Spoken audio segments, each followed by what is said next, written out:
All right, guys, this is a 3.4 lesson. It's really pretty much transforming functions. Transforming functions, in long story short, is figuring out how we can grab pretty much graphs. I guess you could say it that way. How to grab graphs and determine how these graphs are going to move. So I'm just going to make a random graph right now. Okay, so how can we grab a graph and make it shift to the left, make it shift to the right, make it shift up, or make it shift down? Or we can just combine it by making it go up and to the right, or any other combination, right? We will discuss in how it is that we can flip our graph, what type of things that we can do to our equations to flip our graphs, and also make the graphs a little bit wider or a little bit more narrow. What I mean by that is, see, that's a little bit more narrow or a little bit wider. It could look like that.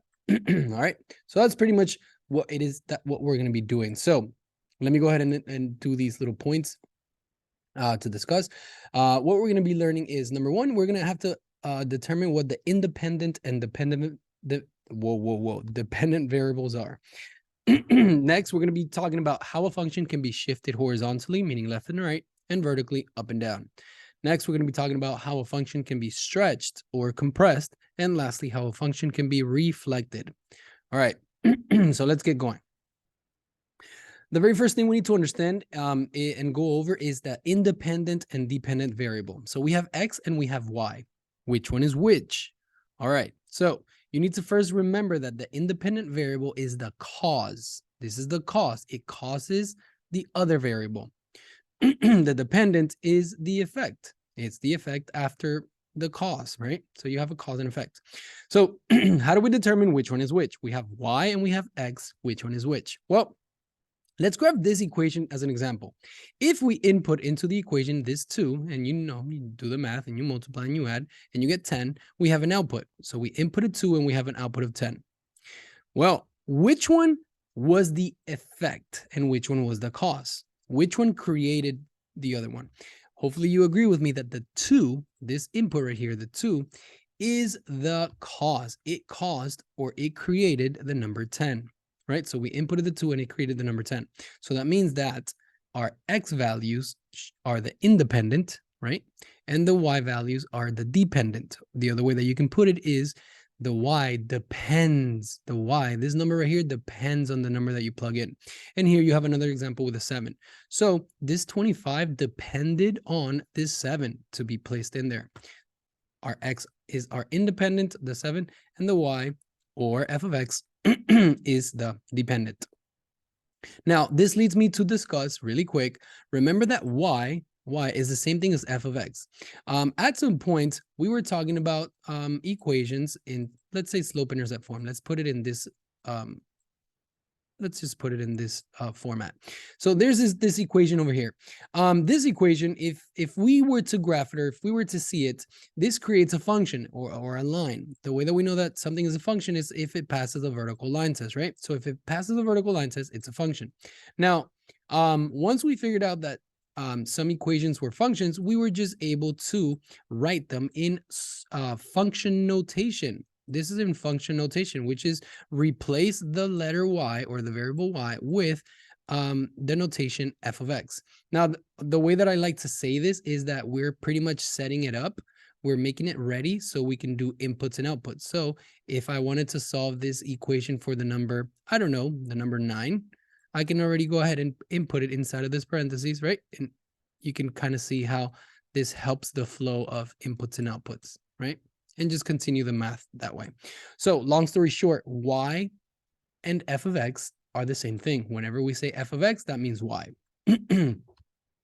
All right, what are parent functions? We need to understand what parent functions are with this lesson that we're about to do. Parent functions, as you see written right here, the parent functions are the simplest of the functions in a family.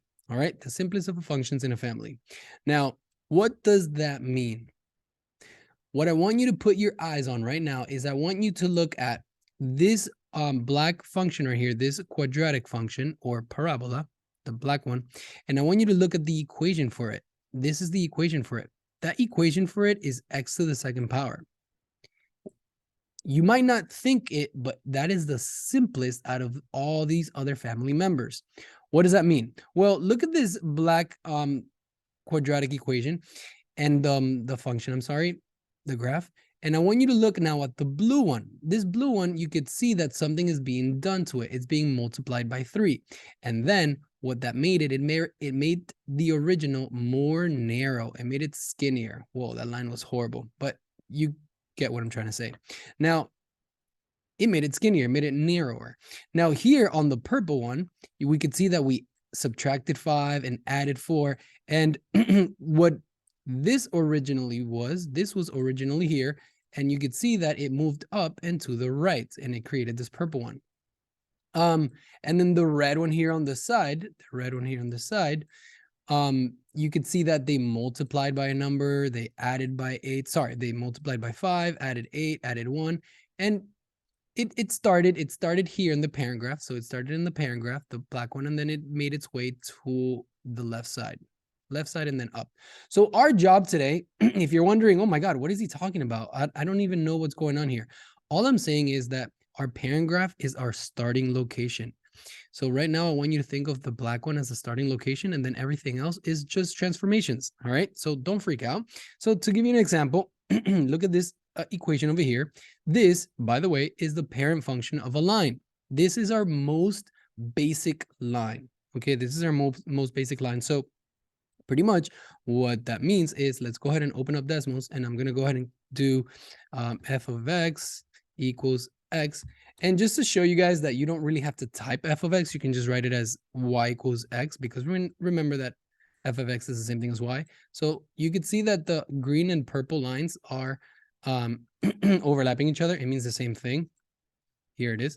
Okay, so I'll just go ahead and close this one out. This right here is our parent function, parent graph. It's our starting location.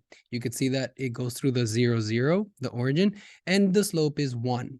Up 1 to the right 1, up 1 to the right 1, up 1 to the right 1. So it's very basic. Now, we could grab our parent function, which is f of x equals x, and I can start adding stuff to it. Plus 5. I can put it inside of parentheses. You see how it now made us go to the left? What happens if I multiply by a number? All right. And then I subtract by another number. You see how it starts to change? Well, those are the little things that we're going to be taking into account. What did the 8 make it do? What did this minus 8 make it do? What did this plus 5 make it do? Does it matter that it's inside of the parentheses? And what did this 6 make it do? So that is what we're going to be learning today. What did those numbers do? All right. So these are just examples of how our parent graph can change. You can add a number to it. You can add inside of the parentheses, outside of the parentheses, and multiply as well. So let's go ahead and see what we're going to be dealing with. The first thing I want to address is these right here, these 8 graphs that are in front of you are the most common. These are the most common graphs, parent graphs that you deal with in algebra and algebra 2. But I don't want to break your brains with too many graphs to look at. So we're only going to focus on the linear ones, the quadratic ones, which look like a U, a quadratic one, and the absolute value, which is a V. These are the simplest ones to look at. Now, understand that everything that we're learning today, it all stays the same. What do I mean by that? I mean that it doesn't matter if I have a line or a quadratic function or a absolute value. If I am teaching you how to move this line right here up, if I teach you how to move this line here up, everything, that's the same exact way. So if I tell you, I don't know, multiply by 3 to move it up, well, this is going to do the same thing, and this is going to do the same thing. They're all going to move the same exact way. Just because they are different shapes and different functions doesn't mean that what we're learning today is different for each one of them. Now, if that didn't make sense, wait a little bit until we get to decimals so it can paint a better picture. All right. Here we go. What do you see and what do you notice? Stop this right now and try to look for patterns and stuff that you wonder. All right. So Some of the things that I want you to take into account right now is you can see that here we're adding K and it's blue, and here we're adding K, it's blue. You can see that the addition or the positives are blue, while the red or subtractions, or I'm sorry, while the red are subtractions. That's one of the things that should pop out. The next thing that should pop out to your eyes is I could tell that these two are similar because we are adding and subtracting. We're doing that thing. We're adding and subtracting outside of the parentheses. We are located outside of the parentheses. Where in this example, our addition and subtraction is happening inside. All right. So then there's one more thing that it's the elephant in the room, and it's the function in the middle. What is this? Well, that's our parent function. This is our starting point. So today we're going to learn what happens when we do these other things to our starting location, to our parent function. All right. All right. So let's go ahead and start with our vertical shifts. The vertical shifts are affecting the dependent variable. And what variable is that? Hopefully you guys can go back and look in your notes right now really quick. That is the Y variable. How come that's the Y variable, Mr. C? I don't get it. Well, remember that this right here represents Y, right? That right there represents Y. So don't you see that we are actually adding, it's Y plus K. This is like saying Y plus K. Do you get that? Yeah, no, just kidding. Same thing here. This one right here, this is the same thing as saying Y minus K. So if we were to take a guess, right? If we were to take a guess and saying, okay, what is this function going to do? Where is this going to move? Is this going to go up, down, left, or right? Well, we are affecting the Y's, and Y's are numbers that all go up and down in our graph, in our coordinate plane. So what do you think is going to happen? What do you think is going to happen if you add to your Y numbers? Do you think the graph is going to go up, down, left, or right? Well, hopefully you agree with me that it should be going up. That makes sense, right? And in this one, it should go down. So by adding a number outside, we should go up. It makes sense. And by subtracting to our Y's, we should be going down. Now, before we take a guess and just move on, actually, no, not before we take a guess. We already took a guess. But before we solidify that information in our brain, let's go to decimals really quick and check that out. What I'm going to do is I'm going to work with the quadratic function. This one's going to be a lot easier to look at. So what I'm going to do is I'm going to create several of them. So Y equals X to the second power, enter. Y equals X to the second power, enter. Y equals X to the second power, and again. You know what? I'm not going to make that many. So you'll see why in a second, or in the near future, why I created so many. It is very important that so let me keep the original as the black one. So let me keep the original as the black one. Okay, cool. And I want to add, right? We said that we wanted to add and subtract outside of the parentheses. So I'm going to go ahead and grab everything that is my parent function, and I'm going to put it inside of parentheses, and I'm going to add some number to it. Let's say the number 3. Let's see what happens. What happens with the function? Do you notice? So it used to be the parent, or the starting, is the black one, and now it's the green one. It went up 3, right? So now let's look to see the red one. Or actually, let's stay with this one. Let's see now what happens if I, instead of making it 3, I make it 5. I'd see that it goes up to 5. So the point that existed here at 0, 0, it now exists at 0, 5.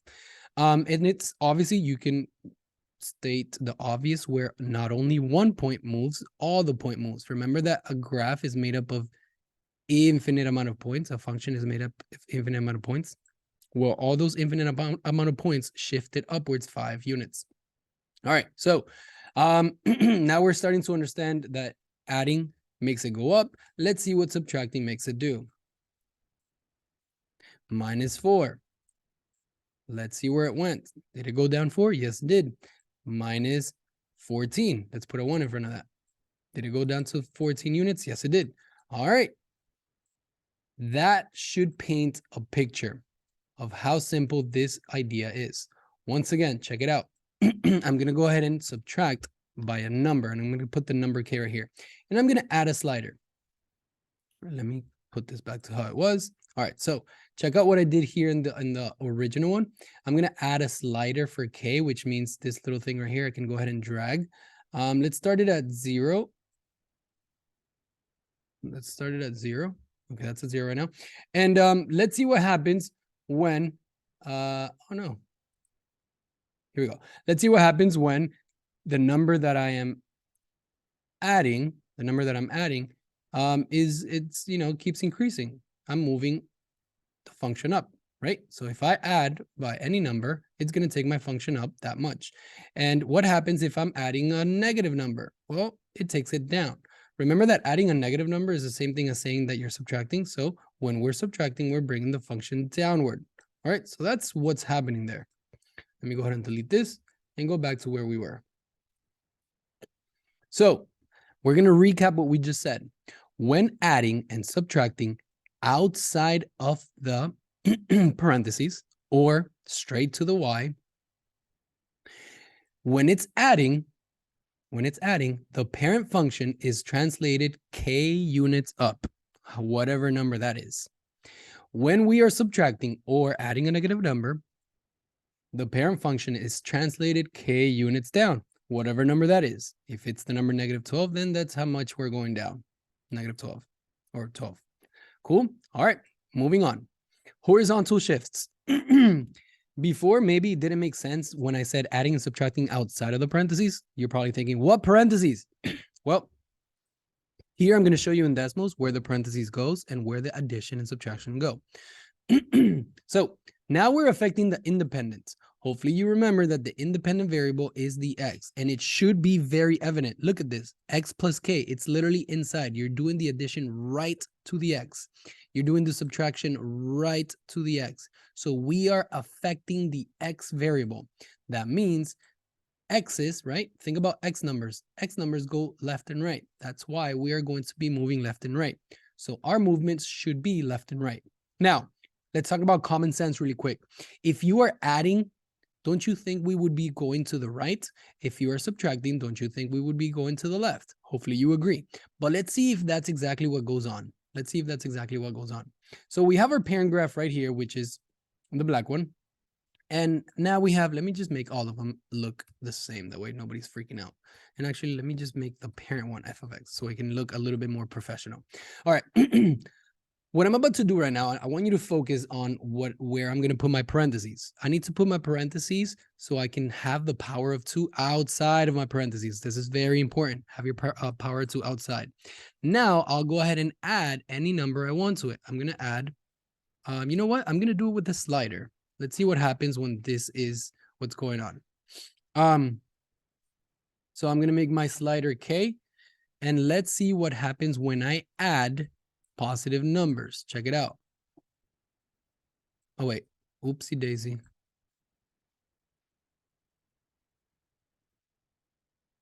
I need to show the green one. I need you to focus on the green one. The green one is the transformation.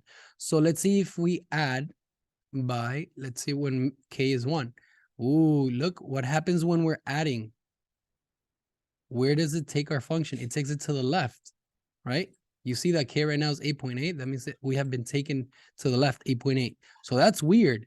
What happens if we actually add by a negative number? Look at my numbers right here. I'm adding negative numbers to it, meaning we're subtracting. We're going to the right. That's a bit interesting, right? Check it out. Let's go ahead and do this again. Let's say I want to add to the green one 4, right? Let's say I'm adding 4. Do you notice that the original black one shifted to the left, even though we're adding? And then let's see what happens if we subtract. It's now the opposite. It takes it to the right. So this is kind of like the Uno reverse card. So you need to make a huge warning sign on your worksheet, on wherever it is that you're taking notes right now. Make a huge warning and realize that when we are moving horizontally, the transfer or the slide is opposite to where we're thinking it actually is. So when we're adding inside, we're actually moving to the left. When we're subtracting inside, we're actually moving to the right. Again, warning, warning, warning, warning. Inside, we do the opposite. All right, let's go ahead and review. Let's review. All we've learned right now is how a function is shifted up and down and side to side. And we learned that this is all by adding or subtracting. More specifically, adding or subtracting inside of the parentheses or outside of the parentheses. All right.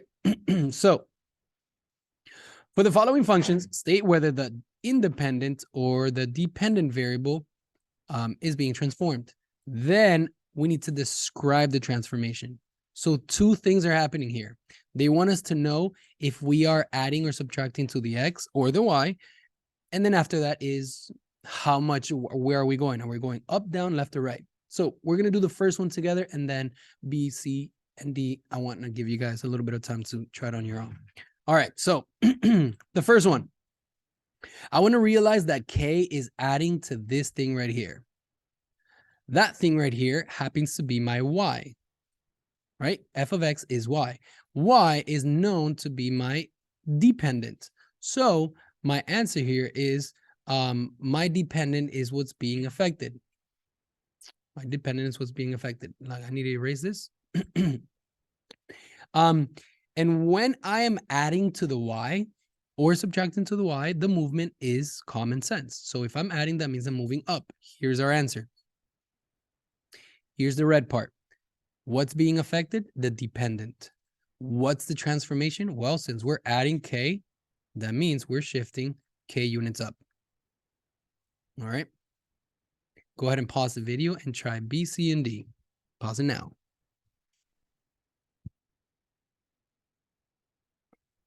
All right.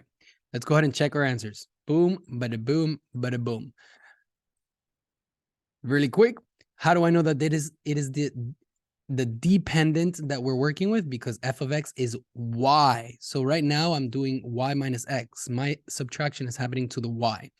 Then I know that it's subtracting. So in my y's is exactly what it says. As I'm subtracting, that means I'm moving down. Next one. Right here, the addition is happening to the x. The x is independent, just like this one. We are subtracting to the x, which is independent.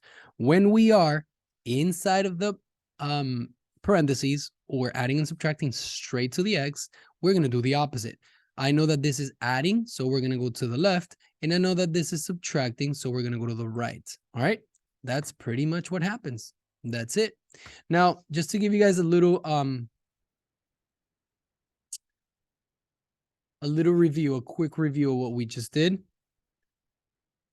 If I want to, and here it is, here's the red one. If I want to take this function up, I am going to add a number outside of my parentheses. What number do I want? Any number. Let's say I want to take it up 5. So let me just add it by 5. If I want to grab this red function, this red one right here, and move it to the right 10, right here, I want to put it right 10. What do I need to do? Well, I need to go inside, and I know that inside I need to do the opposite. If I want to go to the right, that means I have to subtract 10. And look at it right there. We went up 5 to the right 10. You see? That's pretty much it. Everything that we've learned up to this point is pretty much summed up right here. Go ahead and play around with decimals and see what happens when you add and subtract different numbers here instead of 10, and then add and subtract different numbers here instead of the number 5, and see how these graphs move around. All right, cool. Let's go back. All right, this next idea right here is called vertical stretch and vertical compression, or compression and stretch. Actually, you know what? I'm stopping it right now. Let's go ahead and cut it and make it into another video. So just watch the other video. Peace out. See you in a bit.